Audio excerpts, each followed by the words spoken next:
నమస్తే, welcome to NXTG news. ఈనాటి వార్తా విశేషాలు.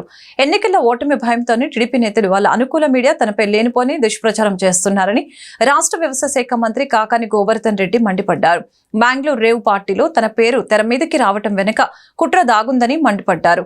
ఓ కారుకు నా పేరిట ఉన్న ఎమ్మెల్యే స్టిక్కర్ ఉందనే నెపంతో నాపై బురద చల్లటం సరికాదని తెలియజేశారు. ఇదంతా టీడీపీ వాళ్ళ ప్రచారమే. వైఎస్ఆర్సీపీ రాష్ట్రంలో మరొకసారి ప్రభంజనం సృష్టించనున్నట్లు స్పష్టంగా వారికి అర్థమైంది. ఓటమి భయంతోనే పోలింగ్ ప్రక్రియ ముగిసిన తర్వాత నాపై పని కట్టుకొని ఆరోపణలు చేస్తున్నారు. రేవ్ పార్టీలో పట్టుబడ్డ కారుతో కానీ, ఆ కారు ఓనర్తో కానీ, ఆ కారులో ప్రయాణించిన వారితో కానీ నాకు ఎలాంటి సంబంధం లేదు. ఈ కారు రిజిస్ట్రేషన్ విజయవాడకు చెందిన తుమ్మల వెంకటేశ్వరరావు పేరిట ఉంది.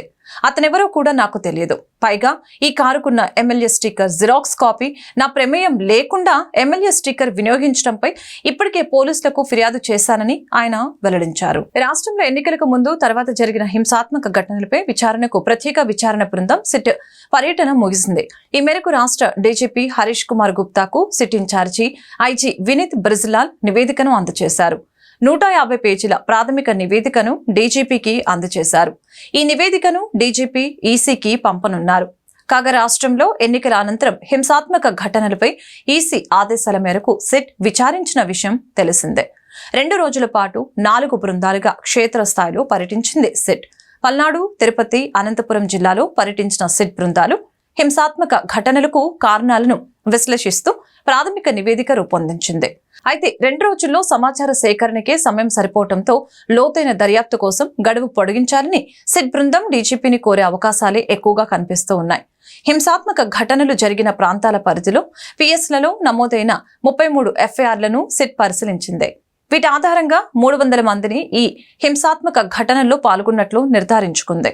ఇందులోనూ 100 మందిని ఇప్పటికే అరెస్టు చేసినట్లు, పరారీలో ఉన్న మిగతా వాళ్ల కోసం పోలీస్ బలగాలు గాలింపు చేపట్టినట్లు సిట్ నివేదికలో పొందుపరిచినట్లు సమాచారం. అదే సమయంలో పోలీసులకు సిట్ బృందాలు పలు సూచనలు చేసింది. ప్రజల ఆరోగ్యమే లక్ష్యంగా పేద ప్రజల కోసం మెగా ఉచిత వైద్య శిబిరాన్ని నిర్వహిస్తున్నామని అర్బన్ టీడీపీ అధ్యక్షులు డేగల ప్రభాకర్ తెలిపారు.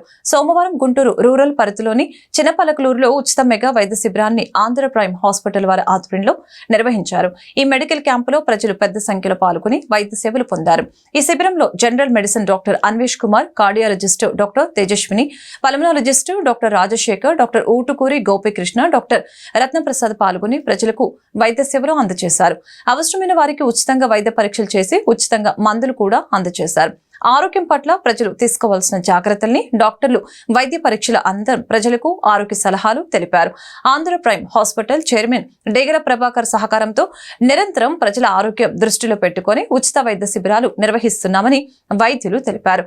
గతంలో అనేక ఉచిత వైద్య శిబిరాలు నిర్వహించామని, ఎన్నికల దృష్ట్యా కొంత విరామం అనంతరం మళ్లీ ఉచిత వైద్య శిబిరాలు నిర్వహిస్తున్నట్లు వైద్యులు తెలిపారు. ఏపీలో ఇటీవల సస్పెండ్ చేసిన పలువురు పోలీస్ స్థానంలో కొత్త వారిని ఎన్నికల కమిషన్ నియమించింది. నర్సరావుపేట డీఎస్పీగా ఎం సుధాకర్ రావు, గురజాల డీఎస్పీగా సిహెచ్ శ్రీనివాసరావులకు పోస్టింగ్ ఇచ్చింది. పల్నాడు ఎస్బీ సిఐ 1 గా బండారు సురేష్ బాబు, ఎస్బీ సిఐ 2 గా యు శోభన్ బాబు, కారంపూడి ఎస్ఐగా కె అమీర్, నాగార్జున సాగర్ ఎస్ఐగా ఎం పట్టాభిని నియమిస్తూ ఈసీ ఉత్తర్వులు జారీ చేసింది. ఇటీవల పోలింగ్ ముగిసిన తర్వాత రాష్ట్రంలో పలుచోట్ల హింస చెలరేగిన విషయం తెలిసిందే. ఈ ఘర్షణలకు ఆయా ప్రాంతాల్లోని పలువురు పోలీసులను బాధ్యుల్ని చేస్తూ ఈసీ వారిని సస్పెండ్ చేసింది. అనంతరం వారి స్థానంలో కొత్త వారిని నియమిస్తోంది. పోలింగ్ రోజు తాను పల్నాడు జిల్లాలో హింసను ప్రేరేపించినట్లుగా వైసీపీ దుష్ప్రచారం చేస్తుందని నర్సరావుపేట ఎంపీ అభ్యర్థి లావు శ్రీకృష్ణదేవరాయలు విమర్శించారు. మంగళగిరిలో ఆయన మీడియాతో మాట్లాడారు. పల్నాడు జిల్లాలో ఓటింగ్ అంతా టీడీపీ కనుసన్నల్లోనే జరిగిందనే ఆరోపణలో ఎంతమాత్రం వాస్తవం లేదని తెలిపారు.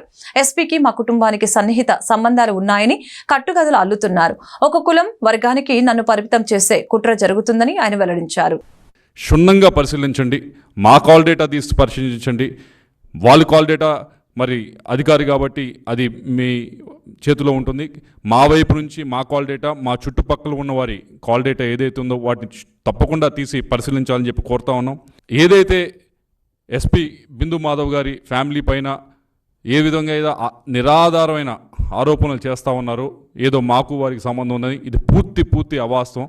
వారి ఫ్యామిలీ మా ఫ్యామిలీ ఎప్పుడు కూడా కలిసింది లేదు, మాట్లాడింది లేదు, ఎప్పుడు కూడా ఫోన్లో కూడా మాట్లాడింది లేదు. అసలు ఆ మనిషి అనే వారి ఫ్యామిలీ వైపు నుంచి పరిచయం ఉంది కూడా లేదు. దీన్ని ఏదో అనవసరంగా ఎలక్షన్ సమయంలో అనవసరంగా మన చేతిలో లేని విధంగా జరిగిన దానికి ఇదేదో పూర్తిగా మేమే చేసాం, ఎంపీగా ఉండి నేనే చేశానని చెప్పి నా పైన ఆరోపణలు చేయటం కానీ, దానికి ఒక కులం రంగు పూయటం కానీ, ఈ విధంగా గడిచిన 4-5 రోజుల నుంచి కూడా ప్రతిపక్షం అధికార పక్షం ఏదైతే ఉందో వైఎస్ఆర్ కాంగ్రెస్ పార్టీ అది చేస్తూ ఉంది. ఇది ముమ్మాటికి తప్పి. దొండపాడు అనే గ్రామంలో ఇన్స్టెడ్ ఆఫ్ అవతల వైపు కాకుండా నాపైనే ఆ రోజు అటాక్ జరగడం జరిగింది. నా వెహికల్స్ పైన ఆ రోజు అటాక్ జరగడం జరిగింది. నా కాన్వాయ్ వెహికల్స్ ఏదైతే 3 వెహికల్స్ ఉన్నాయో అన్నీ కూడా పగలగొట్టడం జరిగింది. ఆ రోజు అక్కడ ఉన్న పోలీస్ ఆఫీసర్లు కూడా వారేమి చేస్తూ ఉడిగినట్టు చూస్తూ ఉన్నారు.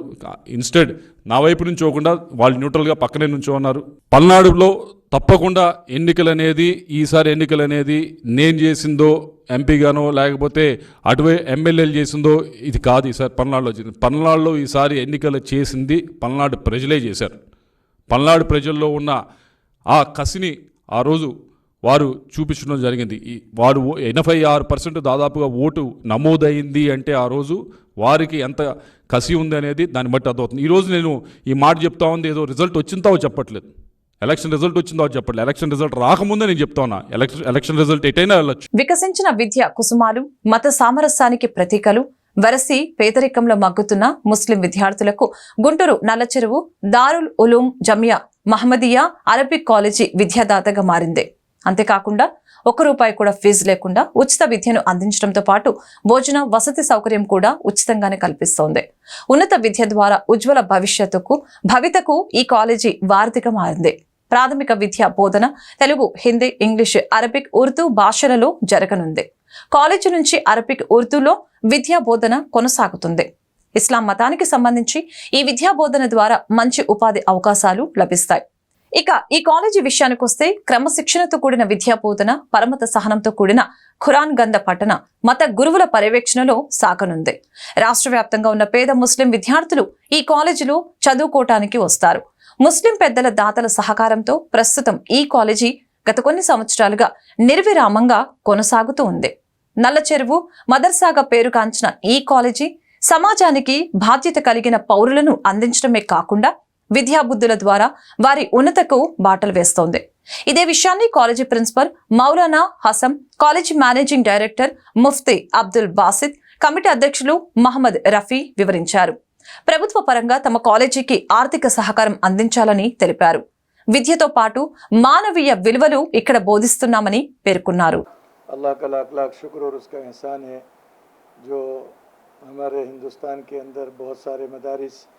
और दीनी इदारे हैं, वो तमाम मदारिसों में से, स्कूलों में से, अरबी की स्कूलों में से दारुल महमूदिया नल्लचरू मदरसा जो माशाअल्लाह जो है 30 साल से चल रहा है अल्हम्दुलिल्लाह। ये मदरसे के अंदर जो है 200-250 तलबा पढ़ते हैं, जिसके अंदर तेलुगु, इंग्लिश, हिंदी, अरबी, उर्दू तमाम दीनी तालीम जो है, इंग्लिश तालीम, तेलुगु तालीम, तमाम तालीम दी जाती है माशाअल्लाह। इस मदरसे से तमाम लोग अतराफ़ के हमारे इलाके के हिंदू, मुस्लिम, सिख, ईसाई तमाम लोग इस मदरसे से वाकिफ़ हैं, और तमाम हमारे जितने भी गैर मुस्लिम भाई हैं और हमारे जो है भाई हैं, लीडर हजरात हैं, और दूसरे हमारे हिंदू भाई हैं पढ़े लिखे, तमाम लोग मदरसे में आते जाते रहते हैं। यहाँ के माहौल से जो है बाकायदा हम लोगों को मालूम है कि यहाँ का कैसा माहौल है, पाकीज़ा माहौल होता है, और यहाँ पर जो है कुरान पढ़ाया जाता है और तेलुगु इंग्लिश पढ़ाई जाती है, और यहाँ पर बच्चों को फ्री जो है शिक्षा दी जाती है। इनसे कोई भी एक पैसा नहीं लिया जाता। तमाम का तमाम माशाल्लाह तमाम हजरात मिलके जो है थोड़ा थोड़ा जो भी अल्लाह ने मौका दिया है, थोड़ा या बहुत डालकर इस मदरसे को जो है चलाते हैं। अतराफ़ के इलाके के लोग जो है इस मदरसे से मोहब्बत करते हैं और इसके लिए दान देते हैं, और चावल एक मुट्ठी चावल देते हैं, और जो भी मसला होता है मदरसे का पूरा करते हैं। तरकारी देने वाले तरकारी देते हैं, चावल देते हैं, खिलाते हैं, कपड़े देते हैं बच्चों को माशाल्लाह। हमारे कमेटी वाले हजरात और हमारे असातिज़ा 14 उस्ताद हैं और 220 तलबा तक माशाल्लाह यहाँ पर हैं, जो दीनी तालीम के साथ साथ इंग्लिश, तेलुगु, हिंदी की तालीम भी देते हैं। 14 जो है पढ़ाने वाले हैं, और 4 काम करने वाले, 2 वॉचमैन और जो है 2 पकाने वाले माशाल्लाह। पूरा जो है सालाना ख़र्च इसका के तकरीबन 40 लाख रुपए इसका तकरीबन ख़र्च होता है। इसके अंदर तामीर और तालीम, शिक्षा और तमाम चीज़ें जो है माशाल्लाह पब्लिक ही पूरा दान देकर जो है पूरा करते हैं। मैं दुआ करता हूँ हमारे हुकूमत आंध्र प्रदेश के लिए भी और हमारे तमाम साथियों के लिए जो हमारे मुस्लिम गैर मुस्लिम ईसाई मुसलमान जो भी इसके अंदर ताउन करते हैं, अल्लाह उनको बरकत अता फरमाए, उनके बाल बच्चों को दिन दुगनी रात चुगनी तरक्की दे, हर बला मुसीबत से हिफाजत फरमाए। आंध्र प्रदेश के अंदर माशाल्लाह ये हमारा मदरसा दारुल महमूदिया हिंदू मुस्लिम मुसलमान तमाम लोग जानते हैं और हम चाहते भी हैं कि अपने अपने बच्चों को यहाँ पर लाकर दाखिला दें। दाखिले का सीज़न भी चल रहा है, तो बच्चों को लाकर यहाँ पर जमाएं और 10th దాకా తెలుగు అండ్ ఇంగ్లీష్ మీడియం మరియు ఉర్దూ నుంచి అరబ్బీ ముఫ్తీ ఆలిం కోర్స్ వరకు, ముఫ్తీలో 7 ఏళ్ల కోర్స్ వరకు పెట్టాము. ఇప్పటి వరకు దగ్గర పిల్లలు 700 మంది పిల్లలు ఇక్కడ నుంచి చదువుకొని ఉన్నత విద్య కొరకు జహీరాబాదు, ఢిల్లీ, ఇలా హైదరాబాదు అని పెద్ద పెద్ద మద్రసా దారులు అటువంటి పెద్ద ఇక్కడ తర్వాత ఇంక 3-4 ఏళ్ళు వాళ్ళకి ఎడ్యుకేషన్ ఉంటుంది. ఆ ఎడ్యుకేషన్ కొరకు వాళ్ళు వేరే చోటుకి వెళ్ళి చదువుకుంటారు. ఇక్కడికి ఆలిం కోర్సులో 7 ఏళ్ల కోర్సు పెట్టాము. ఈ దగ్గర ఇప్పుడు ఈ మద్రసాలో పిల్లలు 220 మంది పిల్లలు ఉన్నారు. 16 మంది స్టాఫ్, టీచింగ్ స్టాఫ్, ప్లస్ 2 వాచ్మెన్లు, ఒక మేనేజర్ గారు, మళ్ళీ కుకింగ్ స్టాఫ్ ఒక 4. వీళ్ళందరూ ఈ 200 మంది పిల్లల కోసం విద్యాభ్యాసం చేయటం, తెలుగు, ఇంగ్లీష్, ఉర్దూ. మరి వీళ్ళు బయటికి వెళ్ళిన తర్వాత ఎలా బతకాలి, ఓన్లీ ఉర్దూ అరబ్బీ చదువుకుంటే పిల్లలు బతకడానికి ఇబ్బంది. వారికి దీనికోసం మన ఆంధ్రాలో తెలుగు, హిందీ, ఇంగ్లీష్ కూడా చదివిస్తున్నాము. ఈ పిల్లల దగ్గర నుంచి రూపాయి కూడా తీసుకోకుండా పిల్లల్ని భోజనంతో సహా ఇక్కడే చదివించి వాళ్ళకి విద్యావంతులు తీర్చిదిద్ది బయటికి పంపుతాము. ఈ పిల్లల కోసం భోజనం, ఈ సదుపాయాలు, ఈ వసతులు అన్నీ ఎక్కడి నుంచి వస్తాయి అని మీరు అడగవచ్చు. దానికి ఈ వసతులు ఏ ప్రభుత్వ సంస్థ ఇవ్వదు, ఏ సంస్థ ఇవ్వదు. మాకు మా ముస్లింలో ఉన్న అందరూ, ముస్లిం మతంలో ఉన్న అందరూ వాళ్ళ శక్తి కొలిది ఈ మద్రసాకి వాళ్ళ చేతనైన సహాయం అందిస్తారు. ఆ సహాయంతో ఈ మద్రసా నడుస్తుంది. ఇంకోటి, ఈ మద్రసాలో ముట్టి ఫండ్ అని ఒక పథకం ఉంది. ముట్టి ఫండ్ అంటే ప్రతి ఇంటికి మద్రసా నుంచి ఒక అతను వెళ్తాడు.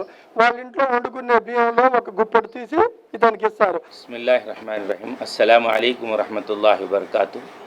बिरादरान इस्लाम, अल्लाह ताला का फजल उसका एहसान है कि हमारा ये मदरसे दारुल उलूम जामिया महमूदिया काला तालाब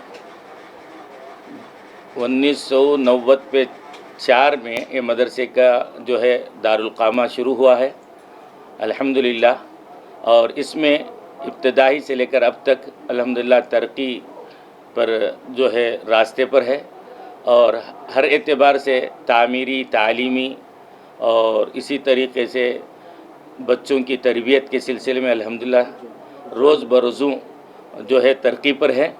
और रोज़ अव्वल से ही अल्हम्दुलिल्लाह 100 से ज़्यादा तलबा थे। आज इस वक्त जो है अल्हम्दुलिल्लाह 200 तलबा हैं और इब्तदा से नाज़िरा, कायदा और इसी तरीके से शोबे हिफ्ज़ और शोबे आलिमियत 5 साल कोर्स और इसी तरीके से तेलुगु, इंग्लिश वगैरह 10वीं क्लास तक अल्हम्दुलिल्लाह हमारे इस मदरसे में चलता है। और 16 स्टाफ इसमें हैं पढ़ाने वाले वगैरह। और इसी तरीके से तामीरी काम भी बहुत ज़ोर पर हर साल और जो है चलता है। और इसमें अल्हम्दुलिल्लाह तमाम असातिज़ा और मुंतज़िमीन इसमें लगे हुए हैं और हर एतबार से तालीमी और तामीरी जो है तरक्यात से इस मुख्तसर वक्त में 100 हुफ़ाज़ कलाम जो है फ़ारिग हुए हैं और अतराफ़ व अकनाफ़ में दीनी खिदमत अंजाम दे रहे हैं। और बहुत से इसमें जो है अपनी तालीम जो है बड़े मदारिस से दारुल देवबंद। గుంటూరు నగరపాలక సంస్థ పరిధిలో నూతనంగా ఏర్పాటు చేసిన 17 వైఎస్ఆర్ అర్బన్ హెల్త్ కేంద్రాలు పేద ప్రజల నుంచి మన్ననలు అందుకుంటున్నాయి. గుంటూరు ప్రభుత్వ ఆసుపత్రిపై ఒత్తిడి పడకుండా వైసీపీ ప్రభుత్వం ₹1 కోటి వ్యయంతో వైఎస్ఆర్ అర్బన్ హెల్త్ కేంద్రాన్ని 10 పడకలతో ఏర్పాటు చేసింది. అలాగే వారంలో ఒకరోజు స్పెషలైజేషన్ డాక్టర్లతో కూడిన వైద్య సేవలు అర్బన్ హెల్త్ సెంటర్లో అందుబాటులోకి వస్తాయి. దీంతో స్థానికులు తమకు అందుబాటులో ఉన్న ప్రాథమిక ఆరోగ్య కేంద్రాల్లోనే వైద్య సేవలు పొందుతున్నారు. కరోనా కల్లోలం తర్వాత జగన్ సర్కార్ తీసుకువచ్చిన వైఎస్ఆర్ అర్బన్ ప్రాథమిక ఆరోగ్య కేంద్రాల్లో అత్యవసర వైద్య సేవలు కూడా పొందేలా అన్ని సౌకర్యాలు ఏర్పాటు చేశారు. అలాగే పలు రకాల బ్లడ్ టెస్టులు కూడా ఉచితంగా చేస్తూ ఉన్నారు. అదేవిధంగా సీజనల్ వ్యాధులు ప్రబలకుండా ప్రజల్లో విస్తృతమైన అవగాహన కార్యక్రమాలు కూడా ఏర్పాటు చేస్తున్నారు. చిన్నపిల్లలకు టీకాల వ్యాక్సిన్ కూడా అందిస్తున్నారు. ఇదే విషయాన్ని గుంటూరు ఆరగ్రహారం అర్బన్ ప్రాథమిక ఆరోగ్య కేంద్రం మెడికల్ ఆఫీసర్ డాక్టర్ లిజీ మీడియాతో తెలిపారు. అర్బన్ హెల్త్ కేంద్రాల్లో లభించే వైద్య సేవల గురించి వివరించారు. నా పేరు డాక్టర్ లిజీ. నేను ఇక్కడ 1.5 ఇయర్గా చేస్తున్నాను.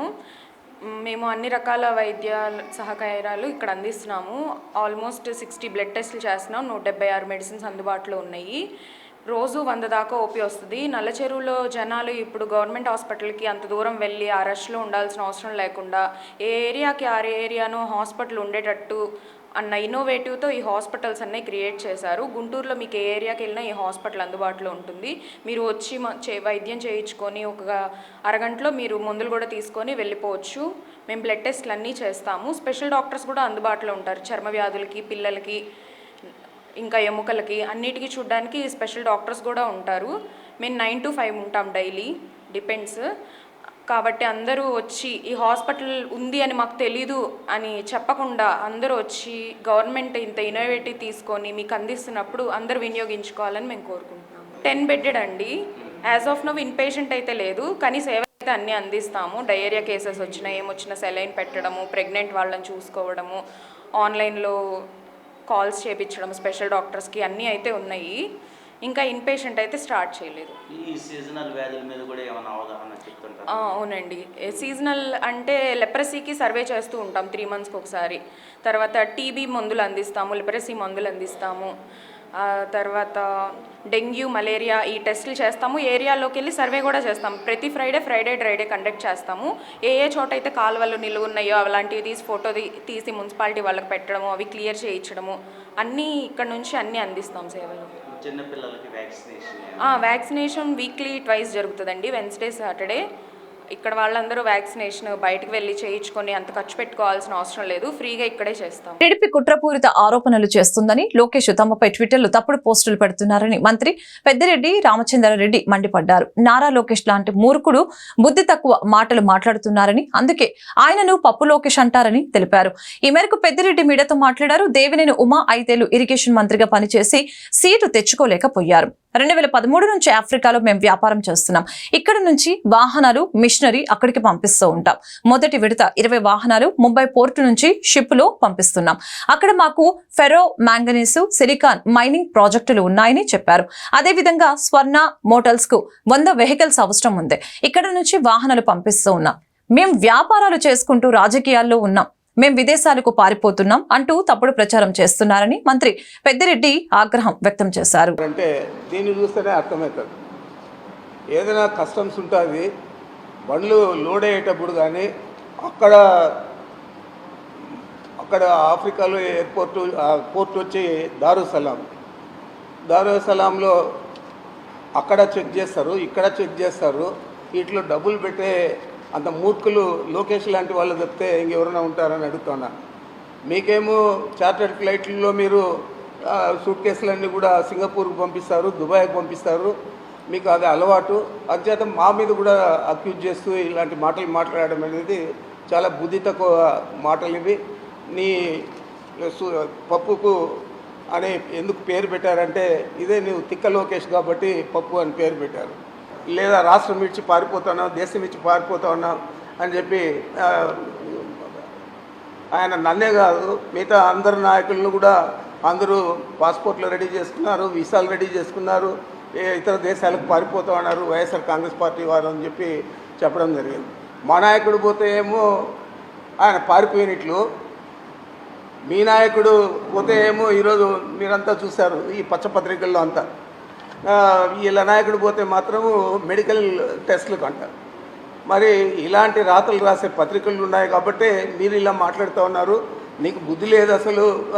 ఉమా, నీవు కనీసం టికెట్ తెచ్చుకోలేకపోయావు. మంత్రిగా 5 సంవత్సరాలు ఎలగబెట్టి చంద్రబాబు దగ్గర నువ్వేం తప్పు చేసావో మాకు తెలియదు, కానీ నీకు చంద్రబాబుకు తెలుస్తుంది.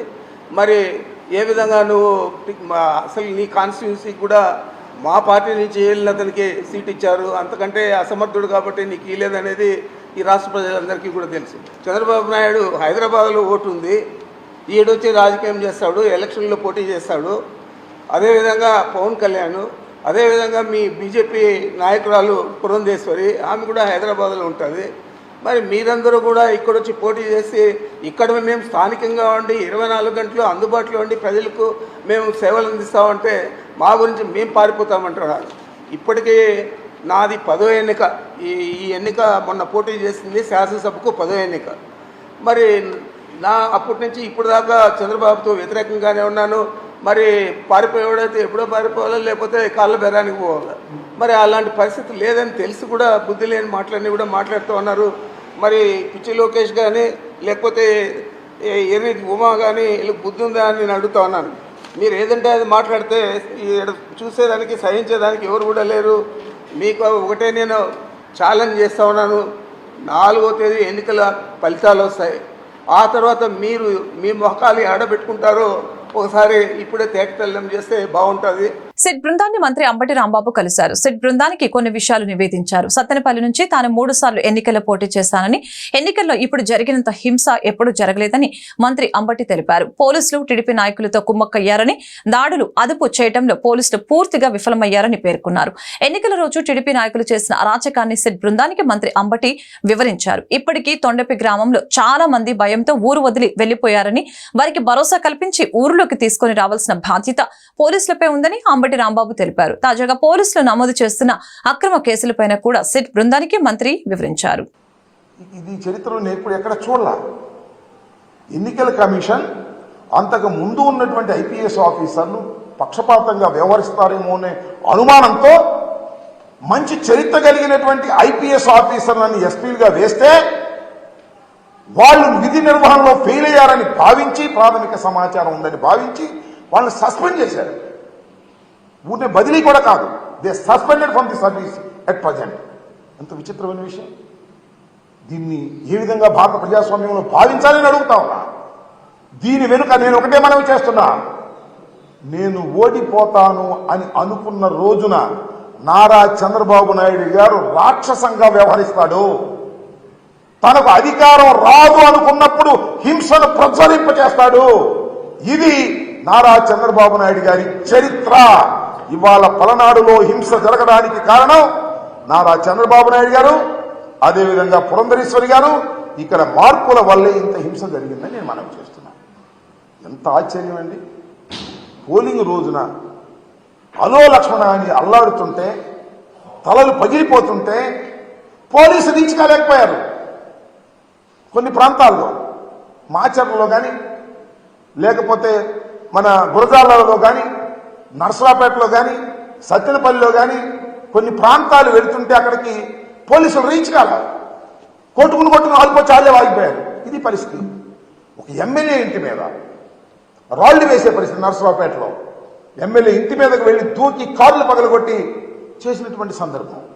అదేవిధంగా నాకు సంబంధించి నా చీఫ్ ఎలక్షన్ ఏజెంట్ నా సన్నిలా వెళితే కారు మొత్తం పగలగొట్టారు. కంప్లైంట్ చేస్తే పోలీసులు రారు, కేసు రిజిస్టర్ చేశారు. దీనికి పోటీగా మనం కేసు రిజిస్టర్ చేయాలని ఒత్తిడి చేస్తలే దర్జీ చేయాలనుకుంటున్నారు. ఎందుకంటే ఆ కారు అద్దాలు బయలుపోయినాయి కదా, మాలుడు కంప్లైంట్ ఇచ్చాడు కదా. మాలుడు కంప్లైంట్ ఇస్తే వాళ్ళు కూడా మా ఇంకో కంప్లైంట్ ఇచ్చి వాళ్ళు తీసుకోమంటున్నారు. ఇక్కడ ఒక సిఐ గారు. వాతావరణంలో మార్పుతో రాష్ట్ర వ్యాప్తంగా ఎండ తీవ్రత, వడగాల్పులు గణనీయంగా తగ్గాయి. ఎక్కడ ఉష్ణోగ్రతలు 40 డిగ్రీలు మించడం లేదు. అంతేకాకుండా ఈ నెలలో ఇప్పటికే వర్షాలు మొదలయ్యాయి. 2 తెలుగు రాష్ట్రాల్లోనూ తరచూ వానలు కురుస్తూ ఉన్నాయి. తాజాగా వాతావరణ శాఖ మరో చల్లటి కబురు చెప్పింది. దక్షిణ అండమాన్ సముద్రంలో నైరుతి రుతుపవనాలు చురుగ్గా కదులుతూ ఉన్నాయి. రేపటికి బంగాళాఖాతంలో ఆగ్నేయ ప్రాంతాలపై నైరుతి రుతుపవనాలు విస్తరించనున్నట్లు వాతావరణ శాఖ పేర్కొంది. ఈ నెల 22 నైరుతి బంగాళాఖాతంపై అల్పపీడనం ఏర్పడే సూచనలు ఉన్నట్లు వాతావరణ శాఖ అధికారులు తెలిపారు. అల్పపీడనం బలపడి మే 24 నాటికి వాయుగుండంగా మారే అవకాశం ఉందని పేర్కొన్నారు. కోస్తాంధ్ర, రాయలసీమ మీదుగా శ్రీలంక వరకు ఉపరితల ద్రోణి ఆవరించింది. సముద్ర మట్టానికి 3.1 కిలోమీటర్ల ఎత్తున ఉపరితల ద్రోణి కొనసాగుతూ ఉంది. దీని కారణంగా మే 23వ తేదీ వరకు కూడా తెలంగాణ, ఏపీలో మోస్తారు నుంచి అతి భారీ వర్షాలు కురిసే అవకాశం ఉందని వాతావరణ శాఖ వెల్లడించింది. కోస్తాంధ్ర, తెలంగాణ జిల్లాలో భారీ నుంచి అతి భారీ వర్షాలు కురిసే అవకాశం ఉందని పేర్కొంది. దీంతో ప్రజలు అప్రమత్తంగా ఉండాలని సూచించింది. ఈ వార్తలు ఇంతటితో సమాప్తం. మరొక బులెటిన్లో మళ్ళీ కలుద్దాం. నమస్కారం.